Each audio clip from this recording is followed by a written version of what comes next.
shatter the streak and cement himself as the greatest of all time, and The Undertaker fighting to keep that legacy alive. And what unfolded was nothing less than a war.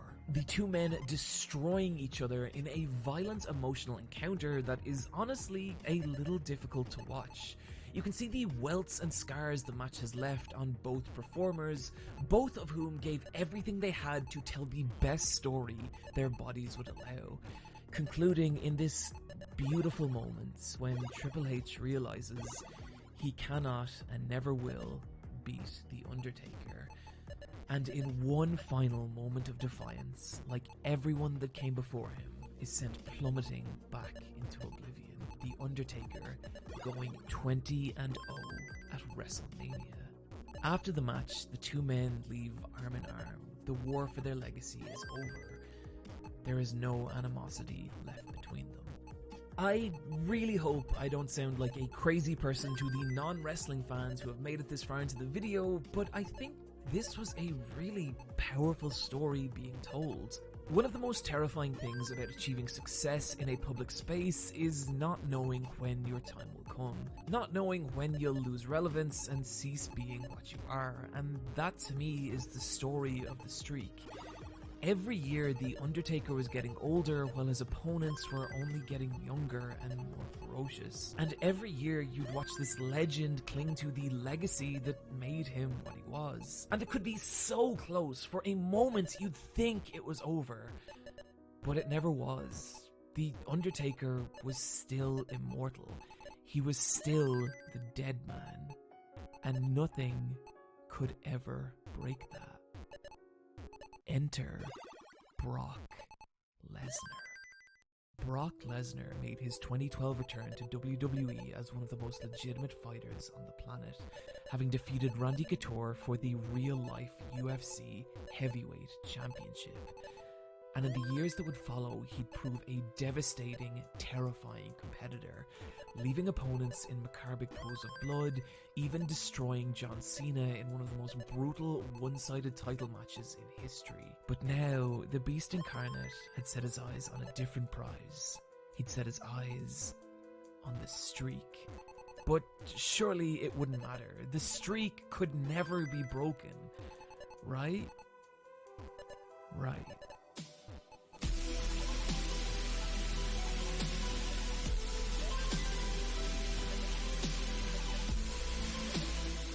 The Undertaker gives the match everything he has, every possible strategy, every angle, every move. Nothing works until finally... A third and final Undertaker! Brock Lesnar into the cover, hooks the leg, the streak is over!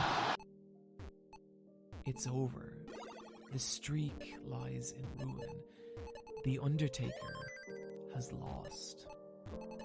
I want you to watch this moment again, but this time keep your eyes on the reaction of the fans and look at the expressions on their faces. This isn't surprise at an unexpected outcome, this is something more. This is heartbreak at accepting something no one wanted to accept. That this was the beginning of the end for The Undertaker.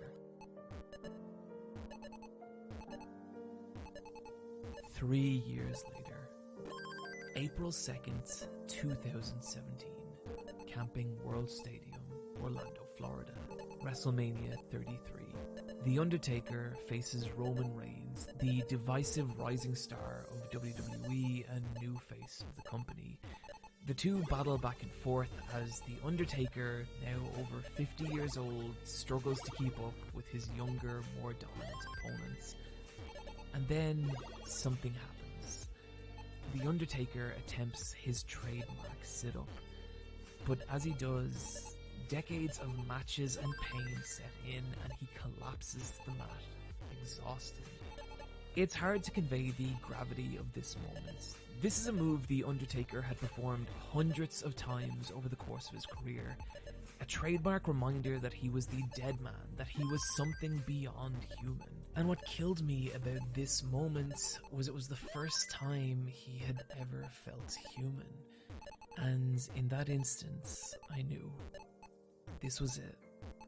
This was the last match of The Undertaker.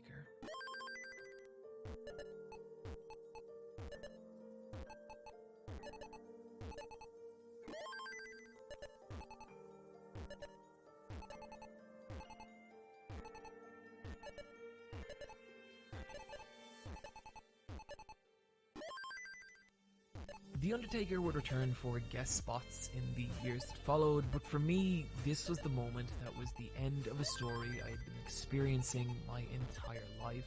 And whether that was the story of the fictional persona The Undertaker or the actual person Mark Calloway, it didn't matter. The two were indistinguishable at this point. Ending a narrative 26 years in the making.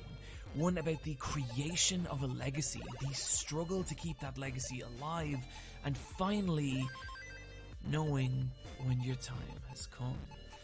And that's a story, the experience of which I think I value more than I could ever possibly convey. If you're not a fan of wrestling, you'll never experience The Undertaker's story the same way I did. As a constant, ongoing, real-time narrative over decades. It's already too late for that.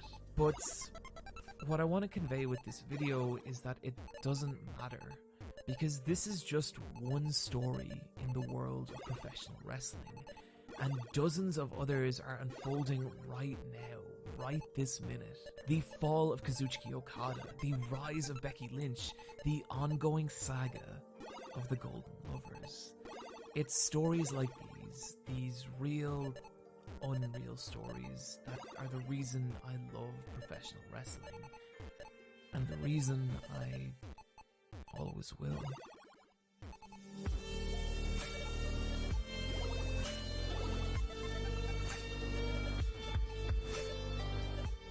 Friends, thank you for watching my video, and particularly if you do not care about wrestling at all, thank you so much for sticking around to the end of this one. If you enjoyed this video and want to help me make more like it, you can support the channel over on Patreon at patreon.com/SuperEyePatchWolf.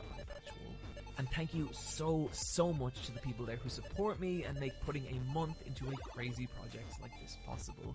A special shout out this week to Elizabeth Crow, VJ059, Patrick Massaro, Grizzly Hair, Sleepy Bear, Jake Gus, The Lonely Donkey, and Rainstorm Quiz. You can also find me on Twitch at twitch.tv/SuperEyePatchWolf, hosting the Let's Fight a Boss video game podcast, or on Twitter at EyePatchWolf.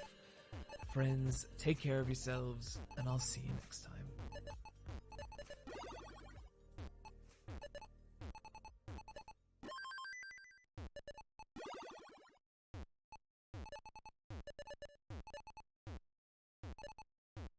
There is a show that airs every night on the Fox network from around 6 to 8 p.m. And it's an animated series about a family of 5, Homer, Marge, Bart, Lisa, and Maggie. And it's not an exceptionally entertaining show, in fact, it's downright mediocre. But what's so unusual about it is that the show goes by the name The Simpsons.